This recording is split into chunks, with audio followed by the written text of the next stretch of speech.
penyiasan subsidi RON 95 ini sesuatu yang kontroversial. Ramai orang tak setuju.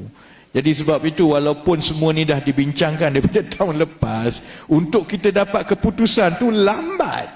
Kan? Jadi akhirnya dia telah dibuat keputusan. Akhirnya kabinet menerima bahawa yalah, walau macam mana kena maki pun, this has to be done because otherwise kita ada masalah, schools, hospital dan sebagainya. It cannot happen anymore, kan? Jadi bila kita dah dapat keputusan itu, sekarang ni MOF dengan Kementerian Ekonomi, we are refinalizing untuk dibentangkan balik kepada kabinet apakah kriteria ada, dan kita kena tengok kepada the numbers.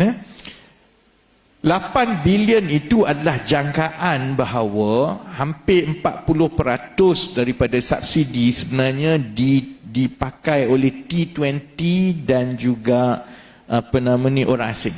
Ni T20 yang dululah yang mengikut pendapatan, itu yang jadi kontroversi itu, kan. Itu anggaran that the volume 40% of RON 95 itu sebenarnya dipakai oleh golongan T20 ke atas lah. Bila kita muktamadkan, this is what Kementerian Ekonomi has in mind. Satu, dia mesti berdasarkan perbelanjaan asas kehidupan wajar di kawasan itu. Maksudnya hanya keluarga yang pendapatan isi rumahnya itu melebihi perbelanjaan asas kehidupan wajar. Those people yang dia berada cukup-cukup atau di bawah perbelanjaan asas kehidupan wajar, dia layak dapat subsidi. So if that's the case, then kita kena tally sebenarnya berapa penjimatan. And then from there, I think yang itu yang akan melibatkan soal kewangan, kan, berapa subsidi yang nak diperuntukkan dan sebagainya. Sebab itu kalau tanya menteri, hatta PM pun, there is no direct answer now. Conceptually, kita nak pastikan bahawa semua yang berada di dalam band di bawah perbelanjaan asas kehidupan wajar. So, for example, untuk keluarga, katakanlah keluarga 4 orang di Bandar Melaka, perbelanjaan asas kehidupan wajar dia tu campur-campur, katakanlah, I can't remember on top of my head, katakanlah 5,000 lebih. Campur rumah ni semua anak 2 orang, 5,000 lebih, kan. Then from there kita tengok, kalau kita kata kita bagi kepada siapa-siapa yang berada di atas itu, dia kena bayar harga pasaran. Then kita tengok sebenarnya berapa kos kepada kerajaan daripada the final subsidi. Tapi kalau kita tengok sebenarnya, kita boleh push lagi ke atas.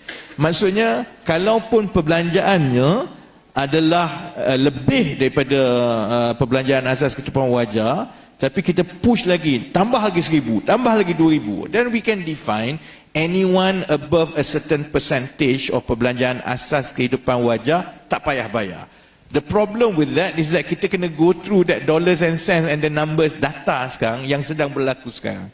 And I think once we do that, the whole objective ialah supaya more or less 15-10% of the top in the society yang setelah ditolak komitmen lokasi semua, so kita apply that T15 itu kepada sampel ataupun population yang memang kita dah ambil kira segala perbelanjaan dan sebagainya, and at the very minimum dia mesti mencukupi untuk kehidupan wajar lah, kan. So I think let's go through that process, baru kemudian kerajaan akan umumkan lah what exactly. Tapi dia tak macam sebelum ni lah, T20, M40 tu tak ada, kan. Dan saya harap saudara-saudari juga tahu, the data process tu is humongous.